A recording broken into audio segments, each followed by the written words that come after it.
Hello, School Transportation Nation. It's Tony Corbin, president and publisher of STN. We're so glad you made it to the podcast. I have with me Mr. Ryan Gray, always editorial, always on. Ryan, welcome, man. Good to see you. Good to be seen.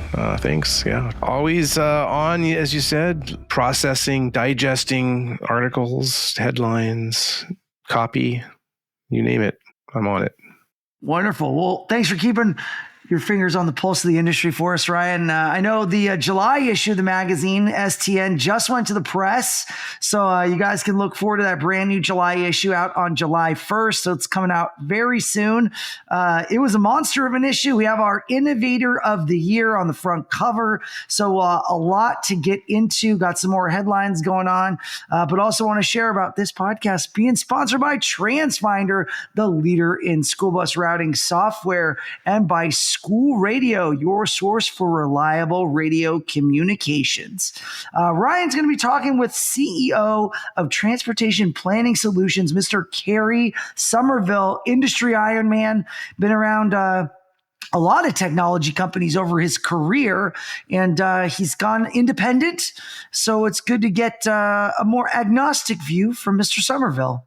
Absolutely. And he's a transportation director. He is? As well for Sholos School District in Arizona. So he's wearing multiple hats, staying busy. And he's going to be with us at STN EXPO West in Reno in here just a matter of a couple weeks, Tony. It's crazy. But he's going to let us peek under the hood of a special 4-hour seminar he's going to be doing on routing on July 11th. Yeah, I know you dropped a story on stnonline.com. Bet on yourself, bet on your team.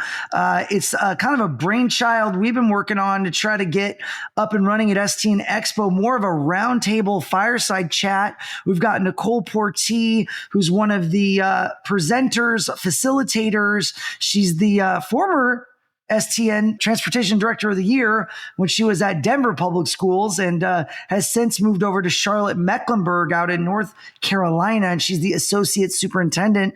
So she's got a few years of industry knowledge under her belt.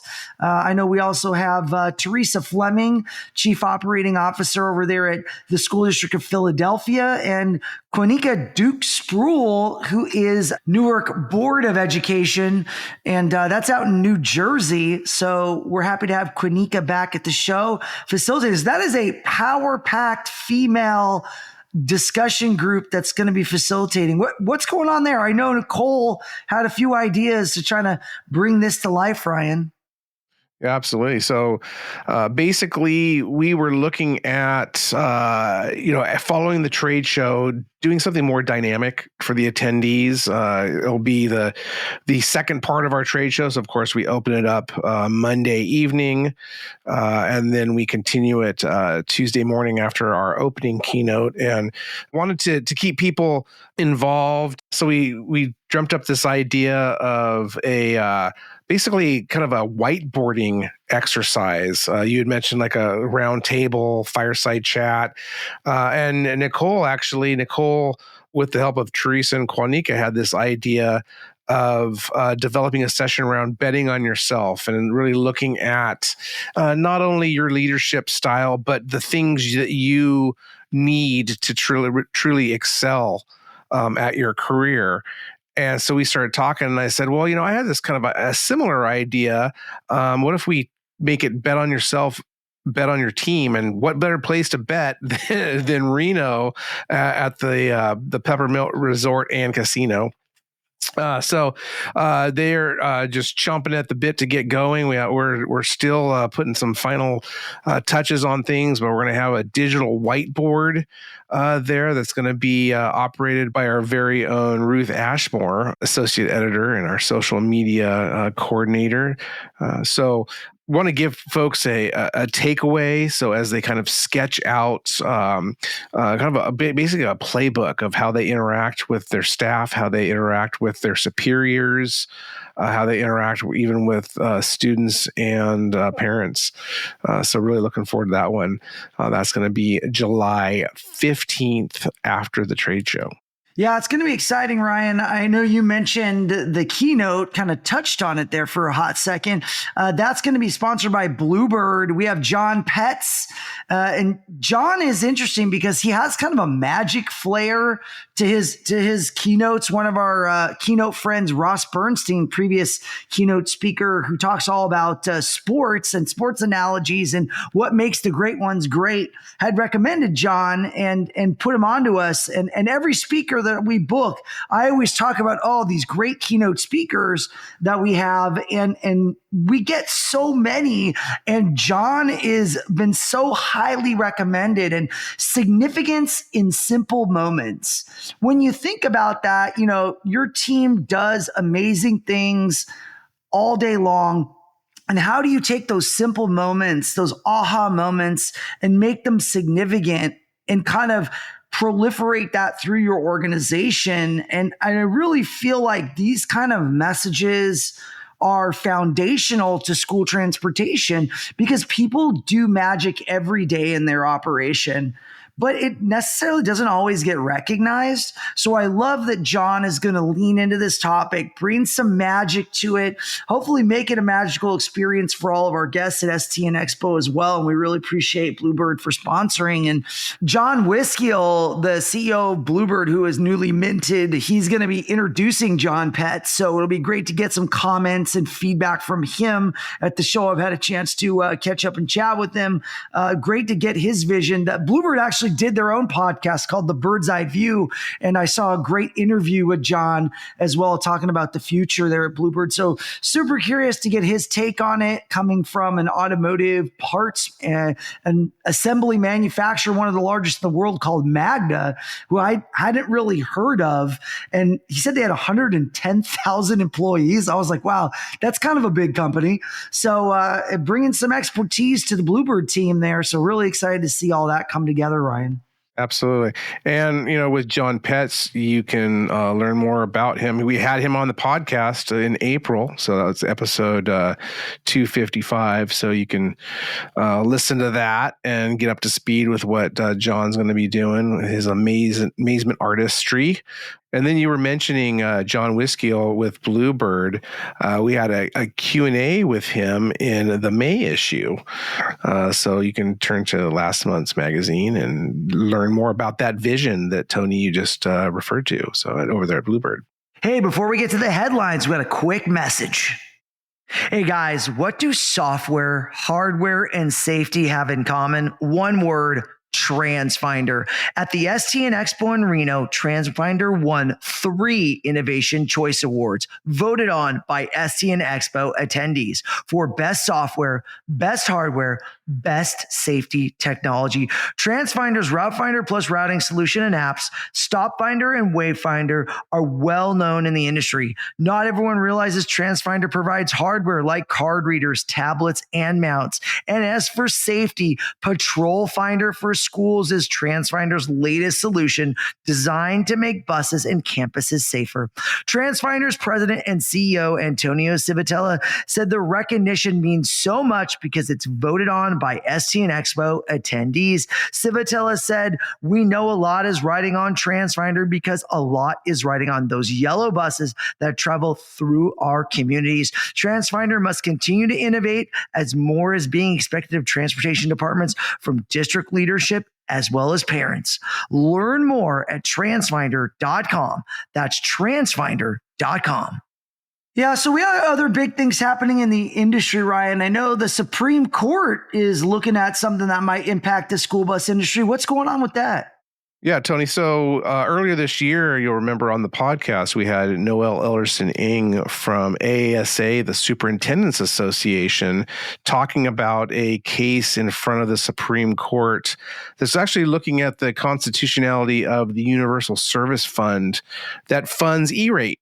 That, of course, was opened up last school year, or this past school year. I guess it's last school year now that we're in late June. That included school bus Wi-Fi hotspots, equipment installation, and service under that E-rate federal discount. So, again, bringing you all up to speed. Those of you who have been partaking in the program know full well that you can get between 20 and 90% discount on that equipment installation and service, dependent upon the low income district that you are servicing, and also rural. So we know that there are still a lot of pockets across the nation that don't have reliable or any internet service, broadband internet service, and that absolutely impacts the students who live in those areas. So that is going back to essentially the Telecommunications Act of 1996 that formed FCC and formed these programs through the FCC, including E-rate. There has been a push to include school buses under E-rate as an eligible service. Up until this past school year, it has only been eligible for school buildings and libraries. And of course, the previous administration and the previous FCC board approved that. It was a Democrat majority. Well, now with President Trump in office, that has flipped. And for a while there, the FCC only had two commissioners, one of them being the new chairman, Brendan Carr. He's a Republican. And the other was a Democrat, and her name is Anna Gomez. So just last week, or a couple of weeks ago, the Senate confirmed one of Trump's appointees, Republican appointee, Olivia Trusty, who is a telecommunications policy analyst. And most recently, she was the policy director for the Senate Commerce, Science, and Transportation Committee. She has now been confirmed. She actually first took over the last 13 days of former chairwoman Jessica Rosenworcel's term. So Jessica Rosenworcel was the one who really pushed through the Learning Without Limits initiative that included school bus Wi-Fi under E-rate. She actually notified everyone of her resignation back in November, and then she actually left FCC in January, around the same time that one of her Democrat associates on the board, Jeffrey Starks, announced he was resigning. Well, his last day was June 6th. Same day, basically, that another Republican, Nathan Symington, abruptly resigned. So there was this just only two commissioners. It was 1-to-1, and they really couldn't pass anything. So now that Trump's gotten his selection of Olivia Trusty on the board, it's now a 2-1 Republican majority, and can move forward with some of the agenda of the Trump administration. And of course, for the school bus world, there is a lot of concern about the health or the longevity of E-rate with school buses, and potentially having that removed. Earlier this year, about a month ago or so, we reported that the Senate and House approved a legislation to essentially remove external Wi-Fi hotspots from being funded. And that was like these pucks, Tony, that a lot of kids are taking home from school districts that provide internet service. So those are no longer allowed. And the concern is that the next step in the next legislative session will be removing school bus Wi-Fi as well. So we have a lot of things going on right now. Again, we're waiting to hear the Supreme Court decision on Consumer Affairs v. FCC, which was looking at Universal Service Fund. We talked about that earlier this year, and that case was actually heard in March. And right now, basically, the Supreme Court is rounding up their decisions. So we should be hearing in a matter of weeks. We're going to have a session on school bus Wi-Fi in Reno, talking about okay, for the folks that have it and they're using the E-rate program, are they coming up with contingency plans?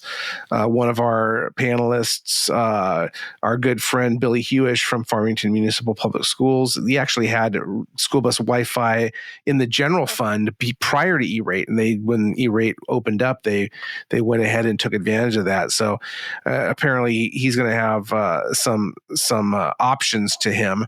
But we'll hear from another panelist who they're just starting out on the E-rate journey. So what kind of conversations are they having internally about that? Again, nothing's for sure, but as we're recording this, certainly there's a lot of anxiety about what will happen with that E-rate program, and in specifically, will school bus Wi-Fi be an eligible expense going forward? Yeah, on other legislative news, I know there's a lot happening in the emissions side of things where we're starting to see more and more pushback on EPA regulations, CARB, GHG Phase 3. Obviously, the Trump administration has been very actively pushing forward Congressional Review Act, being signed earlier in the month. What's it all mean, Ryan, for school transportation operators? Well, that's the $60,000 question or $60 million question, I guess, to update that in the 21st century.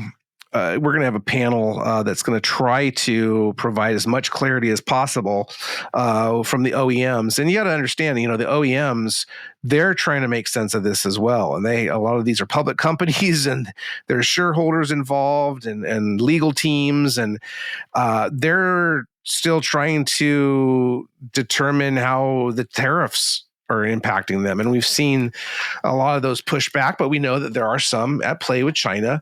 And there's been some encouraging news out of DC, I guess. We mentioned in one of the previous podcasts that President Xi in China and President Trump came to an agreement on a framework for a trade deal. And I think I mentioned on the podcast that I was reading a comment from an analyst on Wall Street and said it was actually a framework to the framework. So a lot still needs to be determined just in terms of the tariffs. Clean school bus, I've mentioned, through some back channels, we hear that the program is not going to go away. But with that said, there's no details on when more funding is going to be announced. If it is going to be announced, is this going to be something that we just kick the can down the road until it expires at the end of fiscal year 2026? We don't know. So a lot of questions, a lot of uncertainty, and school districts are caught in the middle and wondering what do we do next? School districts need to purchase school buses. And you mentioned the GHG Phase 3 regulation that's supposed to go into effect for the 2027 model year. That's, around the corner. That's happening. And districts are trying to figure out, well, what do we need to do? And that regulation has been under review by the EPA, and we've been unable to, and I don't think anybody's been able to determine where that stands right now. So it's, I applaud the OEMs. They want to be a part of this session, and they want to, be there and answer as many questions as they can. But as of right now, as we're, like I mentioned, we're here staring at the start of July, there's still a lot more questions than there are answers, but they're going to be there on hand to do their best to try to, if not provide guidance, just provide a clearing of the air. And I think they're going to be talking about some of the challenges on the OEMs. It's not that they're trying to hide this information, but they can't say, oh, definitively do this, or definitively this is going to happen, and then something changes tomorrow. Either from the Trump administration or, if it's something related to supply chain, we just don't know. So, but we recognize that a lot of folks are having a lot of questions, and they're just trying to grasp for any semblance of guidance. And, the OEMs are going to try to provide as much as they can with that session. So that one's coming up again also in July. That's going to be July 13th out in Reno. And we're going to have representatives from Bluebird, Cummins, of course, Cummins from a traditional engine side, and they have a lot of new engine information and product coming out, but they're also heavily entrenched on the electric school bus side. We have IC Bus, of course. We have Ride, so the BYD school bus arm, and we have Thomas Built Buses. So it certainly will be interesting to see what they can share with that session, that panel on July 13th. Yeah, there's a lot happening, Ryan. I agree with you. And it's so funny when we start planning the conference, we have a vision of what this panel was going to talk about, and it's evolved significantly with all the news headlines that have come out. And we definitely see a little less on the tariffs in the news cycle lately, because obviously there's a geopolitical war going on between Israel and Iran, and that's really kind of absorbed a lot of the national media coverage. We'll see if the pendulum doesn't swing back and talk about tariffs again, but I feel like that hasn't been discussed as much lately, but it definitely has long-lasting potential financial impacts in the school bus industry and a lot of industries. I mean, in our general lives, products are just going to potentially cost more, and we just have to absorb it as a consumer. We don't see it or feel it indirectly, I guess, at best. So it'll be curious to see the way this plays out. And I know you and I were talking about it before the podcast started, that LA Unified has like $1.5 billion budgetary shortfall. And it's kind of the story of school transportation or school districts are just getting hit with different budgetary crisis. I mean, $1 billion. I mean, that's hard to even quantify. I know you were trying to get more info on that, but what was kind of the take that you had heard out in the industry on what LA Unified's going to do? Well, so far it's really, based upon what Superintendent Carvalho has said. And you got to keep in mind, so you're thinking $1.5 billion. I mean, that's a lot. This is a school district that has like an $18.5 billion budget. So certainly it's extremely significant, but also, we got to be, paint the whole picture there. So obviously the second largest school district in the nation. What jumped out to me was that they have this huge shortfall, but so far, they're saying that they're going to move forward and it shouldn't impact any jobs, which we'll wait and see. And there will be no service cuts. So like you said, reaching out to transportation, haven't gotten any information yet. But when I'm looking at no service cuts, I'm thinking, okay, transportation is a service. Does that mean transportation's okay? So certainly we'll be unpacking that as we get the information. But you're right, Tony. We're hearing, budget issues across the nation.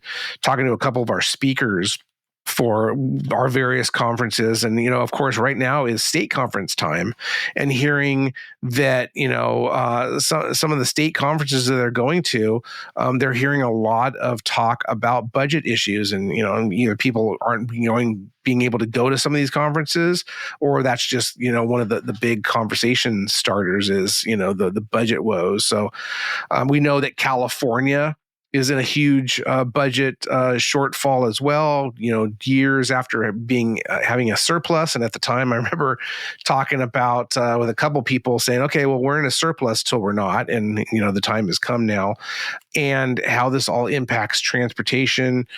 Certainly, from a school standpoint, we know that transportation accounts for anywhere from 5 to maybe on the upper end 15% of the school district budget. So I know that there's a lot of people out there with bated breath right now. I think waiting to see if and when the other shoe drops for them. Yeah, Ryan, lots of great headlines. Let's take a quick message. Hey, safety is a number one priority for everyone in school transportation, and even more so when needing to communicate in a school bus setting. School radios, push to talk over cellular or POC radios, are the safety enhancement you need to provide clear communication across all aspects of your fleet. Schools, SROs, that's school resource officers, and beyond. School radio helps take safety and connectivity a step further by offering interoperability solutions that bridge conventional two-way radios with POC systems, creating a unified network that boosts effectiveness and safety. This integrated strategy guarantees smooth communication in both emergency situations and daily activities. To learn more about how school radio can improve safety in your communication methods, visit school-radio.com. That's school-radio.com. So just a sec, Ryan's going to be talking with Kerry Somerville about routing and AI. Love to get into that. Listen in, guys. All right, School Transportation Nation, very pleased to introduce our next guest, known Kerry Somerville for, God, I don't know, Kerry, 15 years or maybe more? Yeah, more. Routing guru in the industry. So, Kerry, you're going to be with us at STN EXPO West in Reno, Nevada here, and it's only a couple weeks away. It's hard to believe. July 11th, School Bus Routing 101, setting one up for success. So it's a perfect time of year to be having this conversation. Folks are in their summer breaks, quote unquote, but as we know, transportation is never off. A lot of you out there in the nation are preparing your routes for the quote unquote fall for the new school year. And Kerry is the man when it comes to routing. So Kerry, thanks so much for being here. And we're going to talk routing and talk a little bit about your session coming up. Oh, thanks for inviting me. Absolutely. So I always like to get into people's backgrounds, and I already set you up as a school bus routing guru. So why don't you share with the nation a little bit about you, how you got involved in technology and in routing and in the school bus industry? So I actually started, I tell people the very, very first school buses I ever did any routing with was on Elmendorf Air Force Base in Alaska. I was in the Air Force and in a transportation group, and I was assigned to route the school buses and take care of transportation on the Air Force Base. So that was kind of my first taste of it. 18 years old and routing buses on an Air Force Base. I went from there to, I got out of the Air Force, honorable discharge, and went to work for the Matanuska-Susitna Palmer School District as their assistant director there. Spent some time there and kind of migrated. That was back then. And actually, I'll name the name here. We were one of the early adopters. We were using the Edgelog routing system, but that was before there were maps. It was an entirely text-based system. There was no maps. There was none of the things we have today. But, that became my career, yellow school buses. And I joke about it sometimes. I say when they give you those aptitude tests, in high school to try and figure out what your good career would be, I don't know anyone ever that said, I want to be a bus driver, But it's been a fantastic career. I've worked for a good number of the people in the industry. I've developed software, and it's been great. I think when I first came across your name, I think you were still at Edgelog, but you had mentioned developing your own software. So a lot of folks out there on the nation might remember the name US Computing, and that was really your brainchild. Talk about that. I know you got into consulting. Talk about how that all transpired and what led you to actually say, I'm going to get in there and create my own software. So there was, I'll actually back up a little bit. Before US Computing even, there was a company called Education Planning Solutions. And I owned that company, and we developed a product called Smarter. Well, about 10 years in there, we sold that company to Trapeze, actually at the time, and went to work for US Computing, a gentleman by the name of Neil Sengupta. And Neil and I, over the 5 years or so that we were working together, developed the product called Compass. which then got purchased by Seon, which got purchased by Safe Fleet, which got purchased by Clariance Technologies. Recently, yeah. Yeah. And they've kind of divested itself, I guess, of routing. You are now back in a consultant role as well as transportation director. Yes. So talk about that. So consulting, I love consulting. I'll just tell you that right up front. I love doing it. I love going out and helping people and helping them be successful and looking at what their problems are and their needs and trying to help them work through that process, because that process it can be challenging and it can be difficult. I currently have a list of, and this is kind of shocking, but I have a list of 43 companies that all say they do school bus routing. Okay. 43. How do you navigate that? I mean, if you did a demo every single week from a different company, it would take you a year just to get through them. So that's something I love doing. But also worked at Sholo Unified School District in Arizona. Smaller district, but I absolutely love it. I just do. Working with the drivers every day and the shop and the mechanics, and it's just something my blood is yellow. That's all I can say. Mm-hmm. Absolutely. That's great. So I know that when you were telling me, I think you told me last year around this time that you were looking at that you were actually doing some consulting for the district, and they were like, "Hey, why don't we just hire you?" Yeah, it was a little bit like that. We had talked about, I had gone in and talked with their new operations director, and we had talked about the district and some of the district needs. And they created a new position for transportation and, had to go through the application process. That's a normal thing, but ended up going to work there, and we've made a lot of changes. We're implementing, student tracking, student accountability this year. So it'll be the first time they've ever had that. And as well as implementing a lot of what I refer to as support software. Okay. It's the other softwares. I mean, routing that's our core, because getting kids to and from school every day, that's what we have to do.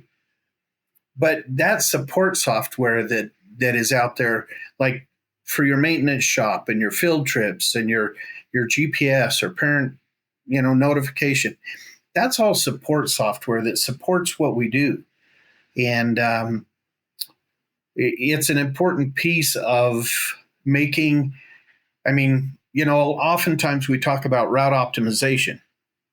I'm going to save money doing route optimization and make sure our routes are efficient, without thinking about how much money are you spending in your maintenance shop, maintaining the vehicles, because that's just as important. If your vehicles are broken, if you're not maintaining them, well, you're not going to kick kids to school. So, there's, I think, a lot of things that are missed sometimes. That's a big reason why I tapped you to speak with this School Bus Routing 101 Setting One Up for Success session on July 11th. And we're going to get into that in a little bit. But as I mentioned earlier, here we are knocking on the door of July. And folks across the nation are preparing for the new school year. If they don't already have their routing set up, they're probably knee deep in trying to figure out what they're going to do, or dealing with changes, bell time changes, whatnot. New students, especially students with disabilities. Every August, September, tons of news headlines, usually around routing. Buses aren't showing up. Buses are late.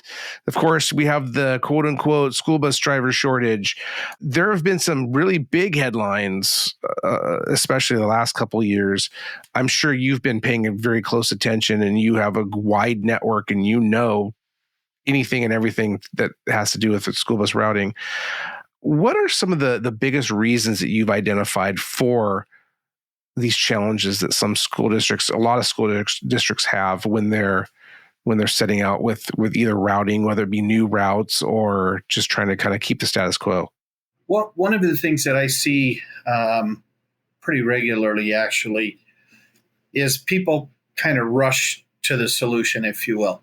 It's like, okay, we have to purchase this by, I don't know, March or April, so that we can have it ready to run, at the start of the new school year, right? That's kind of failure in a box right there, because I can tell you that most of the time, these systems are complicated, and to get them right, it takes time.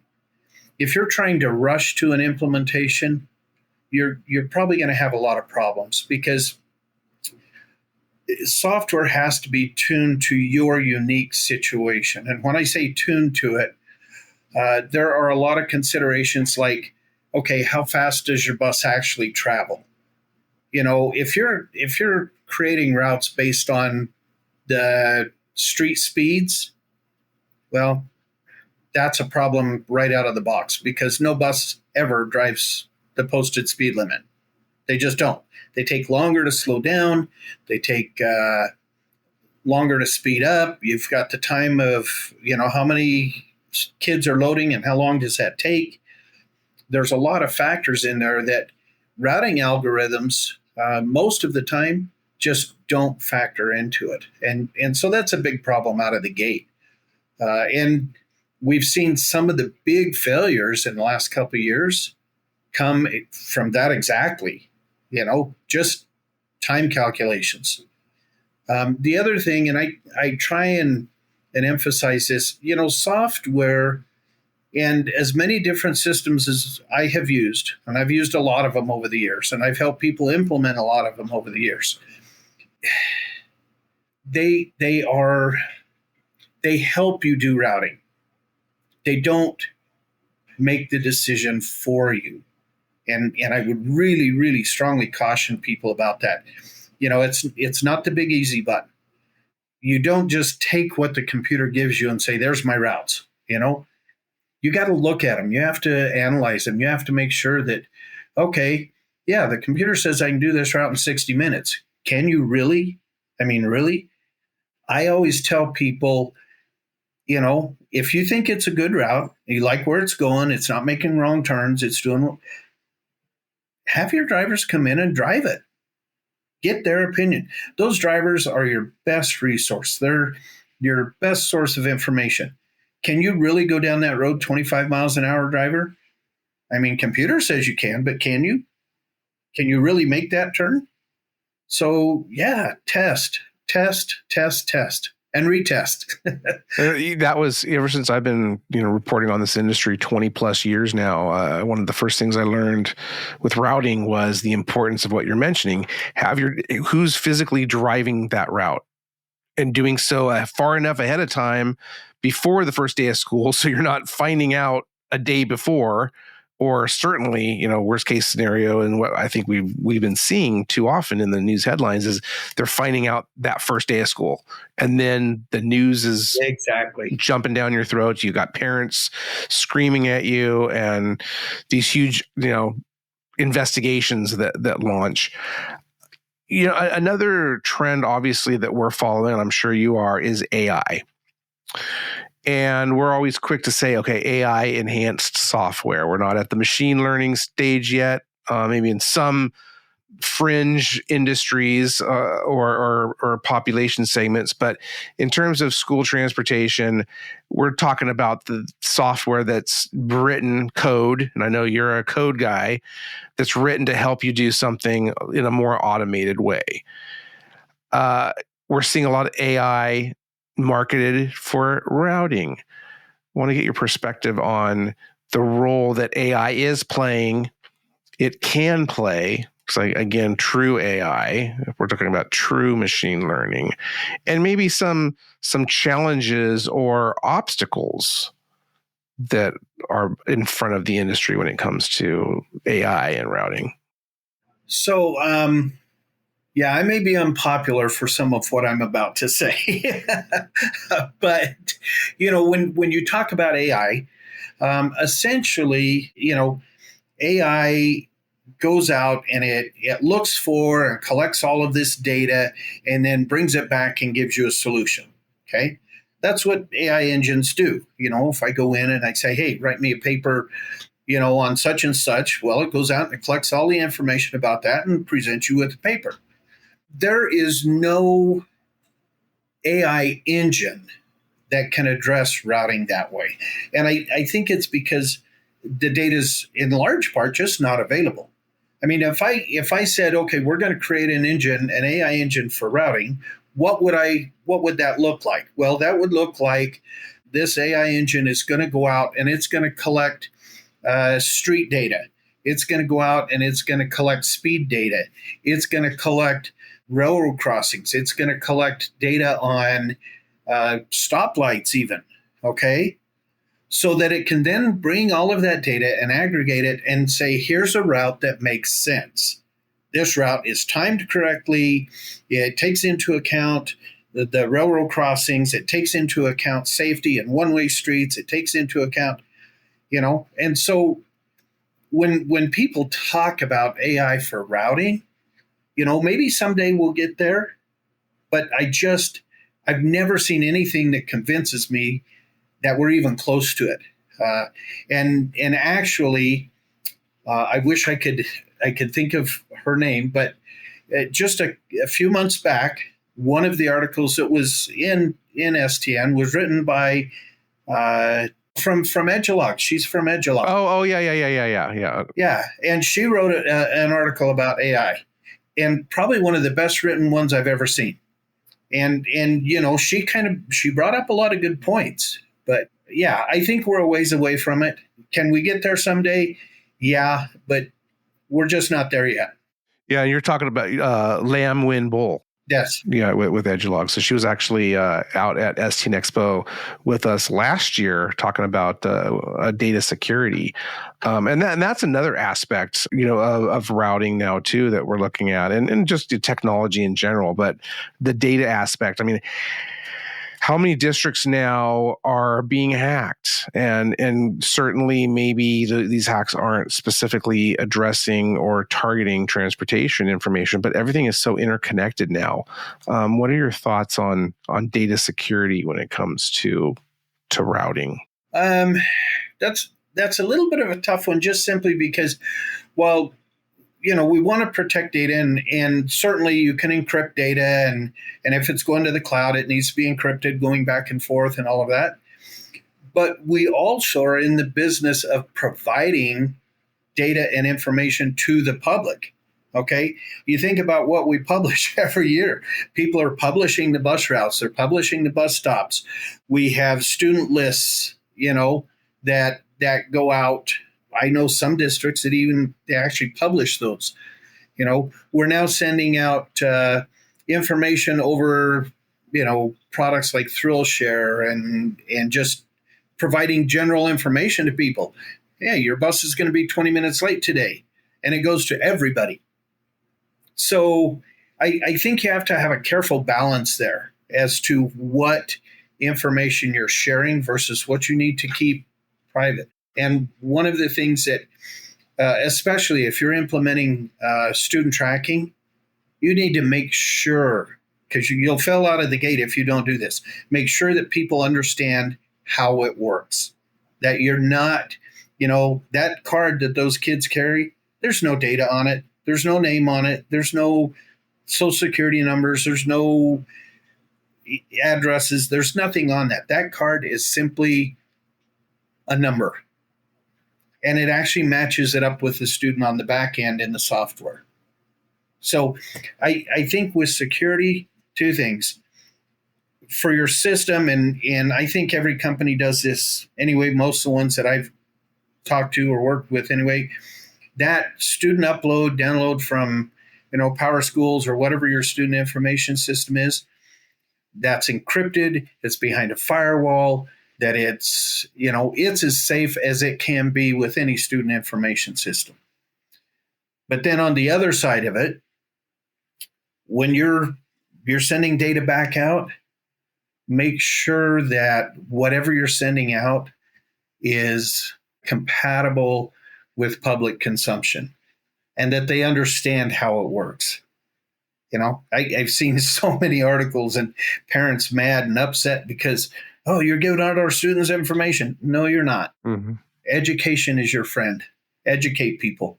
Absolutely. And that's why we prefer the term student ridership verification, because I know just the term student tracking, parents go, oh, you're tracking my student. And, Exactly. it opens up a whole can of worms. Yeah. I also wanted to ask you about the increasing role we're seeing of IT departments playing in transportation technology, adoption, installation, management. Have you been following that at all? I mean, it's certainly a trend that we're seeing, we're writing about. There can be pros and cons to that. I'm kind of curious your perspective.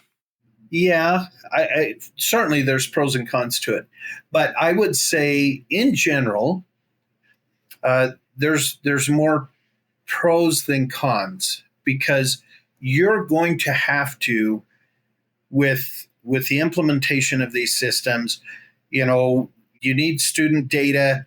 You're going to have to work with your IT department to make sure that student data is coming across. If you're doing, student accountability, you're going to be working with the IT departments and possibly schools, superintendents, because all those questions come up of, well, okay, how do we distribute the cards? How do we print the cards? Who's going to take care of all of that? The names that are going to, just as an example, if you're using, card integrators, CI solutions to print your cards and get your cards, well, you need to be working with the IT department to make sure that the interface is installed from whatever your routing software is to CI solutions. You need to make sure that the student data is coming across seamlessly and those cards are printed, they come back to you. So, I mean, there's a ton of reasons to have IT involved. The other side of it is if you lose control of your project to IT, okay, you have an IT person that comes in and just says, well, we have to do it this way, or we're going to do it this way. That's very bad. That's bad, because you're going to end up with something you don't want. Make sure that you control your project, okay? You're the one that knows what's best for transportation. You're the one that knows what you need. So you need to control that project. And the other side of it is, again, I'm going to say education is your friend. Work with your IT department. Work with your superintendent, your principals. Make sure they understand not only what you need, but why. If you walk in and you just say, I got to have this software, you're probably not going to get very far. Work with them. Make sure you have a collaborative effort, because you don't want them taking over your project, and you don't want to not have them work with you so you can't get the data you need. So this all sets the table nicely for your session in Reno, obviously. Share a little bit with our audience about what you're going to be talking about. I mean, I think you've touched a lot of the bases already, but maybe there's, what are the takeaways that you're going to be looking for audience members to get when you talk on July 11th? And I want to remind everybody, this is a deeper dive. It's a seminar, basically, half-day seminar on July 11th. So probably could talk. We've mentioned this before in chatting, Kerry. You could probably do a week on just routing, but we don't have that much time. Yeah. So what I really want to do is kind of, I'm going to say, take people on a journey, of, okay, I'm looking for software, right? I'm looking for a routing system. My very, very first question, kind of out of the gate, is why are you looking for software? What do you want it to do for you? And that question is different. And the answer is different in almost every single district. Okay. So what is it you want out of your routing system? And then how do you get that? So what is your RFP process look like? How do you actually get the software that you need versus, I've been in some districts that are like, well, you got to take low bid. Okay, if you got to take low bid, then you better make sure that your RFP has what you need in it, right? But really, the meat of what we're going to talk a lot about is, okay, so now you have your software. How do you implement it, and how do you make sure that it's successful? And not just today or this month or this year, but long-term success. What does that look like? What are you going to have to make sure you have that long-term success? And then once you have that, okay, great, my routing software is running. It's dependable. I've adjusted my speeds. I've done all these things to make sure that I have good routes and it works. What comes after that? Because like I talked about earlier on, support software. Great, I've got my routing. Now what do I want to do? Do I want to add student accountability to it? Do I want to add maintenance software? Do I want to do electronic pre-trips? What am I going to use for field trips? And kind of finish up with those projects. But it's really a journey kind of through your whole, I guess, software world, and how do we be successful in what we're doing? And what about the folks that are still using Excel spreadsheets? I mean, I come across districts, here and there that are saying, "Oh, well, we're not using software. We're still routing by hand." If that works, if you're convinced that you have, in fact, actually, I just came from the Arizona Transportation Administrators Conference this week, and I was talking with a district that essentially is doing that. And my question to them was very simply, okay, does that work for you? Well, yeah, and it's working. Well, what are the other things you want to do?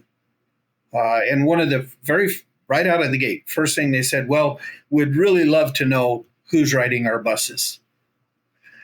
Okay, if you want to know who's riding your buses, then that means you're going to have to step into the software world. And right now, I mean, everyone I talk to, that's probably their number one thing is student counts, right? I need student counts. I want to know who's on the bus. I want to know if there's an accident, who are the parents I got to notify. And that's applicable to any district. I don't care if you have 2 buses, sure, I've got 2 buses and I can have a list of the kids that are eligible to ride those buses. But if something happens, who really was on the bus, right? I mean, it applies to everyone. And I think we're living in a world now where the Excel spreadsheet, does it still work? Yes. But if you want to do anything else, you're going to have to dip your toe into that software technology world at some point in time. And if you are doing that, we invite you to be at Kerry's session on July 11th in Reno, Nevada at STN EXPO West. Really looking forward to it. Kerry, I've mentioned this to you before. I've wanted to do a deeper dive on routing at our conferences, and I think this is just kind of scratching the surface. I think that we can do far more. And I appreciate you coming on and sharing some of your wisdom with us and what to expect with that session. And we'll see each other very soon. Yeah, thanks for inviting me. And like I said, I want to leave everybody at the conference with those tips and tricks okay, I really want to succeed here. What's going to be my biggest challenges? Like you said, we're not going to cover all of it. You couldn't. There's too much there. But hopefully people can walk away with, okay, I have a direction that I need to go.